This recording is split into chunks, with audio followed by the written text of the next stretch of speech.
Hello everyone, welcome back to my channel. Joey Plays and Build here, and today episode 7 of Prehistoric Adventure.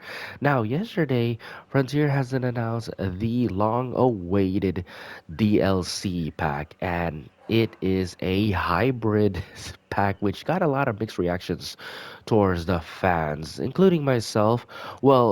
I'm gonna explain a little bit in detail, but yeah, a lot of mixed reactions. We have four dinosaurs. Three have now long overdue return to the franchise, and that is Spinoraptor, Ankylodocus. I'm not gonna pronounce the name.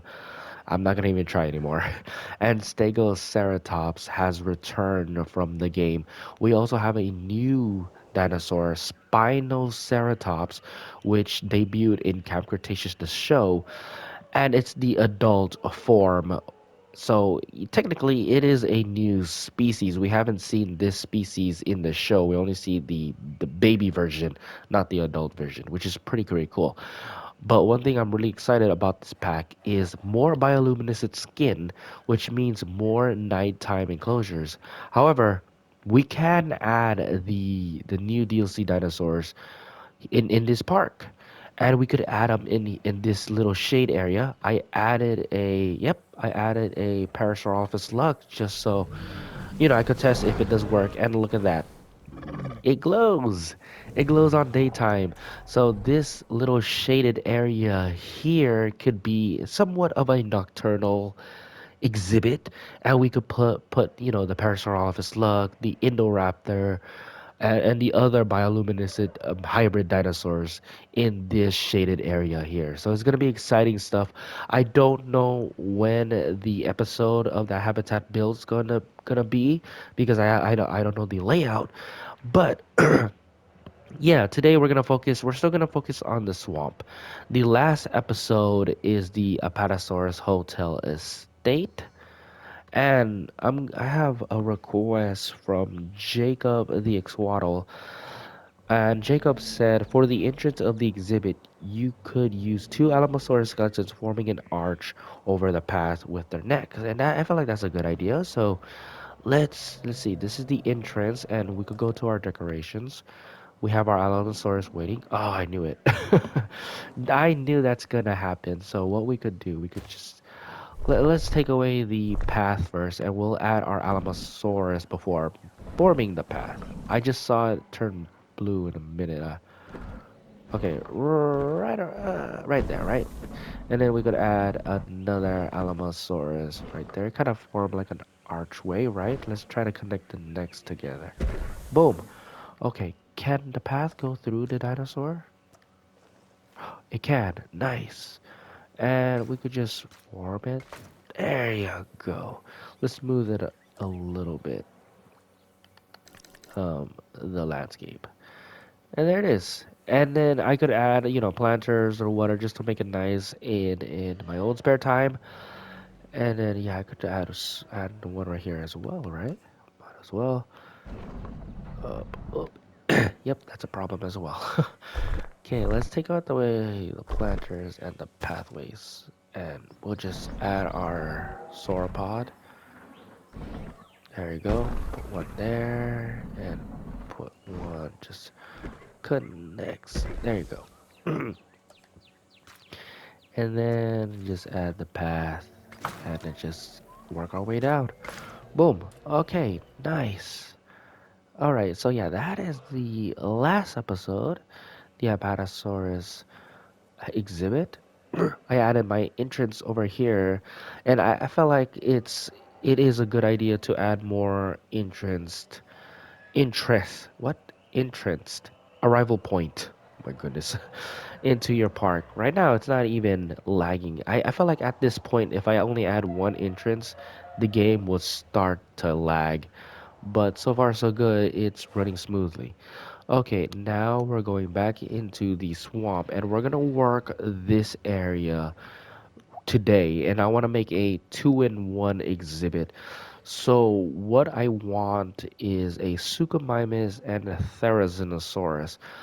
And I want the Suchomimus to be down here while the Therizinosaurus are going to be up here. So I'm going to elevate the landscape just a little bit, We're gonna flatten it, and this area is going to be the Therizinosaurus habitat. What I also want to do is to make a an exhibit. So I want to be creative attractions, and maybe we could add a park tour. And with this, I wanted to go the tour to go all the way here, and it will work their way down and into the lake, kind of like a river ride of some sort. So I feel like that would be the plan. And yeah, we'll see how it goes, and I will give you guys more later updates of how it's gonna work out. But yeah, we'll just start the speed build from there. Okay, so this is the Therizinosaurus and Suchomimus. First thing I'm gonna do is to take out the large hotel. We have three hotels in this exhibit, so I don't think we need another one. And what I'm gonna do is to replace it with this attraction, the Jurassic Park tour ride. And basically, the whole ride is going up towards a hill, and you see the Therizinosaurus, and you work your way down to see the Suchomimus. A very self-explanatory tour. And I also want to add another tour on the other side. Now, the DLC is going to have Spinoraptor, so I think I'm going to add the Spinoraptor right in the swamp exhibit as well. The Spinosaurus is also going to be in this exhibit. So, yeah, I think Spinoraptor is going to be the first dinosaur in the pack that I'm going to build a speed build in.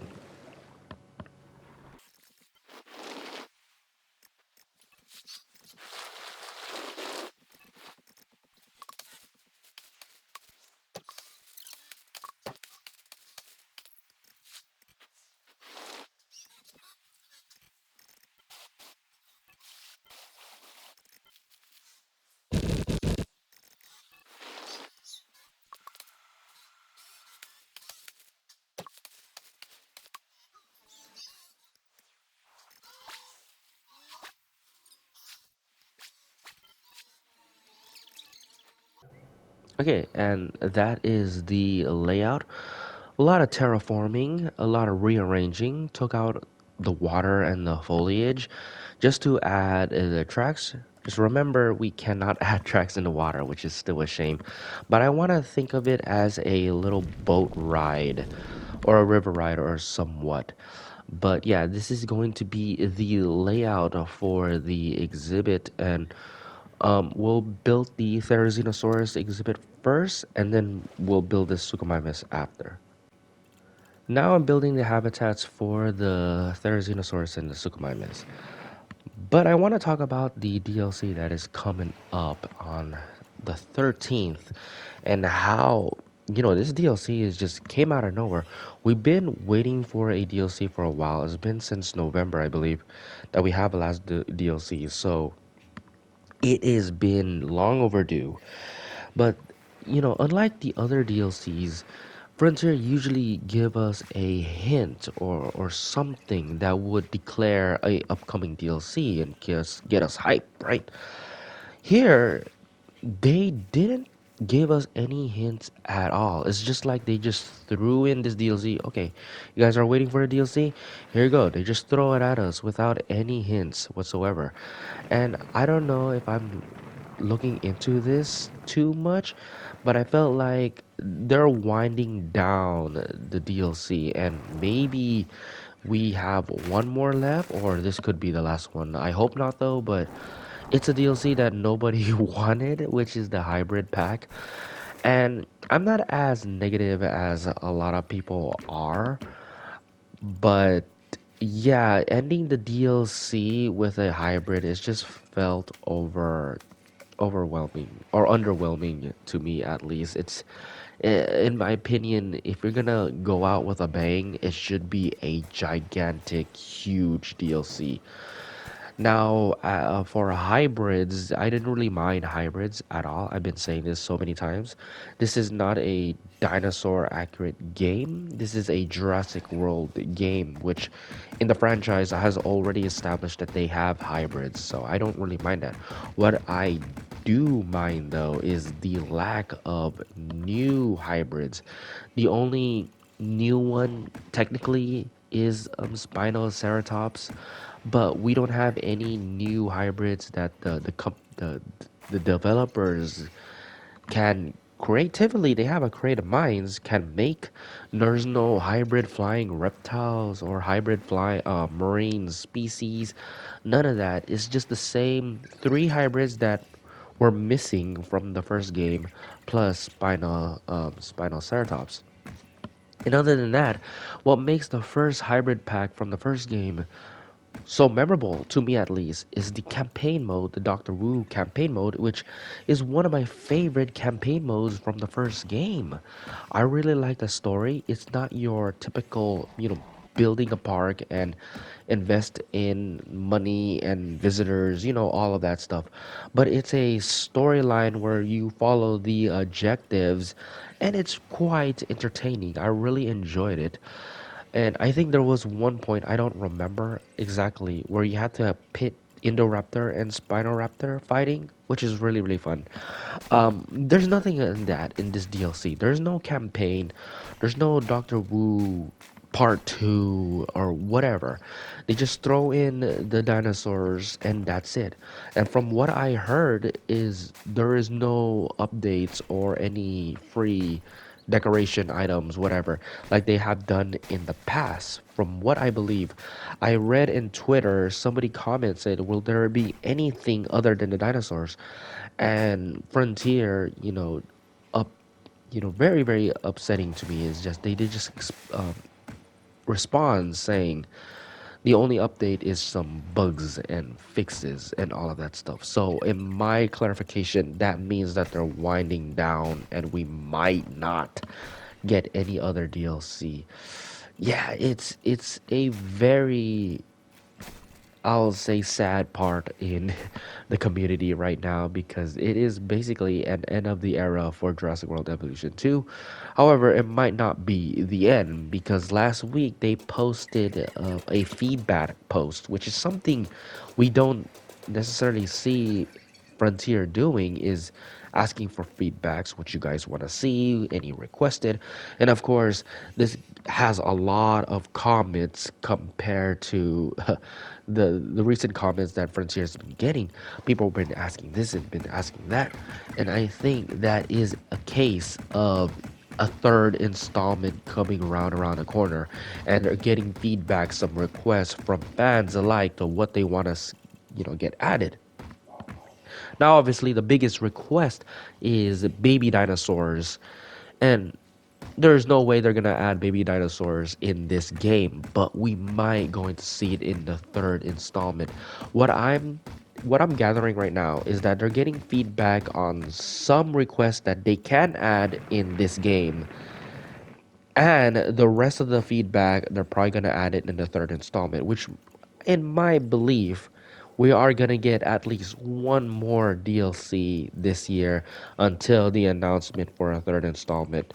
Maybe next year or maybe the year after. Who knows? Who knows what Frontier is thinking? But the fact that they've been very, very quiet lately. They're really not good at hyping the game up like they do with Planet Zoo. It's just make me think that, they're just winding it down. Here's a DLC, and that's about it. And a lot of fans were not happy. And I mentioned in my last video how we should appreciate the things that Frontier has been doing. And this is what I'm talking about. They're giving us DLC. Yes, it's not an aviary pack, or it's not Microceratus or a Smilodon or whatever, but at least they're giving us something to chew on. It's better it's better something than nothing, right? At least we got something, to enjoy the game until their last hurrah. And again, we should thank Frontier for their hard work, despite all the setbacks that they've been having. You know what I mean? And I also heard that they also have a new team on the way. So yeah, everything has been an up and down scale for Frontier. So what we can do to repay them back, instead of the criticism and the complaints and the whining, is by giving them their flowers and by just appreciate their hard work, because I don't think the franchise is going to die, but I feel like this is going to be the beginning of a new era of Jurassic World evolution as a whole. So that's my thought of it. Am I gonna get it? Of course, I already mentioned it before. I don't know why I asked it, but yeah, I just felt like we should at least spare a few and just appreciate them. Whether you're gonna buy it or not, it really is up to you. That's your money. You can spend it whatever you want. Anyways, that is my rambling for the DLC. We're going to go to end the game. We're going to discuss the build a little bit. But yeah, this is the Suchomimus and the Therizinosaurus, one half of the swamp exhibit. We'll go in game and we're going to see how the dinosaurs will react. And I'll see you guys there. Thank you guys for listening. Okay, we are in game. I already added dinosaurs in here. I haven't checked if they need any specific needs, but the layout of the habitat is, of course, the upper level Therizinosaurus Suchomimus in the bottom, and I just want to make it a more marshy, swamp-like. And what the best foliage for that is the ground leaf. No, I'm not going to path. I'm going to environment. These ground leaf, ground and tall leaf. I cannot pronounce that. I could pronounce this. Leafy climbers, and yeah, that. So you go into the Jurassic tour. I barricaded with rocks and these bamboo sticks instead of fences.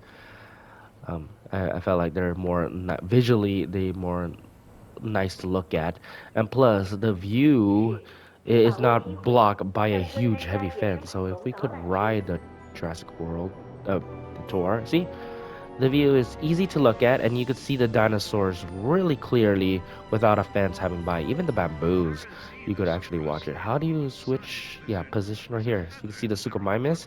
You can see the Therizinosaurus without any fences. So I do recommend rocks or any other planters instead of fence.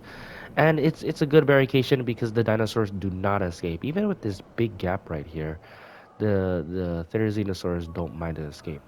However, Suchomimus is another story.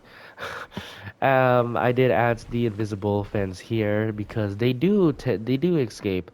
Originally, if you did see the speed build, I did add the white rocks over here, but they tend to escape, and I just don't know how. So I use the invisible fence. So yeah, me saying about the invisible fence, it still stands out. They just look ugly to me. I just don't like this type of layout right here. I don't know why that Frontier decided to add this. This is not invisible. Invisible fence means invisible, which means that you cannot see it. I could see it. So that's my little rant of how much I hate the invisible fence. But I might going to, for the sake of the video, just added the invisible fence as a placeholder until I could add some rocks later on. But yeah, the decorations again, I want to make it more marshy. Oh, that's a big splash. Did somebody dive? Oh, another thing is that I wish that we have dive swimming animation in this game. I don't think we're gonna have it in this game, but hopefully in the third installment, that's going to be the case. Where's my Therizinosaurus? Okay. Let's see. What do you hate? Oh, ground leaf. Oh, it's almost touching. What I also like about not having fences is that their territorial range, as you can see it highlighted, it passed through the invisible fence. So maybe I could add, just to cheat the system a little bit, I could add some. Yeah, there you go. Leafy climbers right about here and more around here. And even though the Therizinosaurus cannot pass through, the game will think that yeah, there you go. You can see the highlight, and boom! Right about there. It's 86%. I love it. I love how you could cheat the system with that. So even though they cannot go in this side, it's still they still mark it as their territory. Okay. As for decorated trees, I use the alpine trees since they look more swampy like. I think it's more fitting for a swamp exhibit. Let's see for the Suchomimus if they're oh, they needed sand. Okay, well, no biggie. It's just sand. The forest is good. Everything is just good. We could just add sand right about here. Still 0%. Okay, 1%. How many sand do they need? 2%. I think 3%. Uh, I forgot these guys, they live in Africa, so... Well, I don't know if that means anything. I don't know if in the Mesozoic is Africa is like what Africa is now. There you go. Yes, it's okay. A little bit of more color in your environment, even though the sand is not like this is kind of like a beach sand. This is not like marshy sand. But 16%, that's good enough. At least we satisfied our dinosaurs. That actually looks nicer, your habitats. Skin pattern for these guys are Amazon rainforest. Really lovely skin pattern. Suchomimus has one of the best skin patterns. Same goes with Therizinosaurus, also a good skin pattern. Mangrove forest, yeah, lovely dinosaurs too. So yeah, very simple habitat build. Didn't really discuss more because the DLC is coming. Now for the next area here is going to be another, I think another Jurassic World ride. I think we don't need two hotels anyway, so I'm probably gonna take this one out, make it into a ride. And I did say we could add Nigerosaurus up here, but I think I want to change that because the Spinoraptor is coming. Oh, you know what? Maybe I could add the Nigerosaurus up here, and we could split the habitat into two. So, I want Spinosaurus here. I don't want this exhibit to be really big. I'll figure it out in the next video, but I felt like Nigerosaurus, Spinoraptor, and Spinosaurus will be the last three dinosaurs in this exhibit. So really, really exciting stuff going around for the next episode. But yeah, so that is going to be the future plans. I wish they do have swimming animations. That would be so cool. But I can't wait for Planet Zoo. I can't wait to make an actual swamp exhibit for our crocodilians out there. So but yeah, where's my Therizinosaurus? I'm getting worried. Uh-oh. Don't tell me you escaped too. Where are you, boy? Where are you? No, did you escape? Oh, sorry. Oh, I love it. Okay, that's a good one. I again with the skin patterns that I use, I love it how it camouflage towards the bushes and the grasses and the greenery. I felt like that is very very animalistic, and it really does the advantage for the predators or any dinosaurs. Oh, Skookumivus are gone too. I just gotta keep track on them because I don't want them to escape.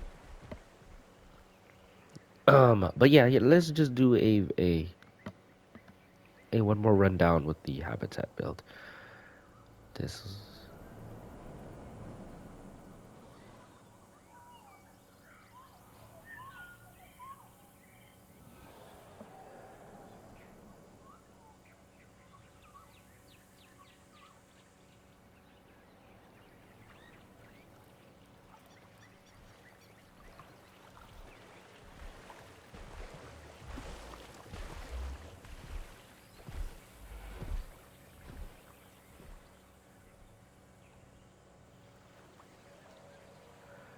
and there you go. That is the habitat build. Are you guys excited for the DLC?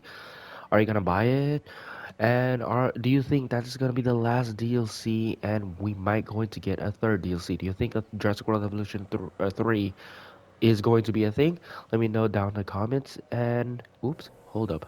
I want to end it where I always end it. I don't end it from there. I end it right back into the entrance. Okay, there you go. Okay, so yeah, this is it for me, and I'll see you guys in the next Jurassic World Prehistoric Adventure. Thank you guys for watching.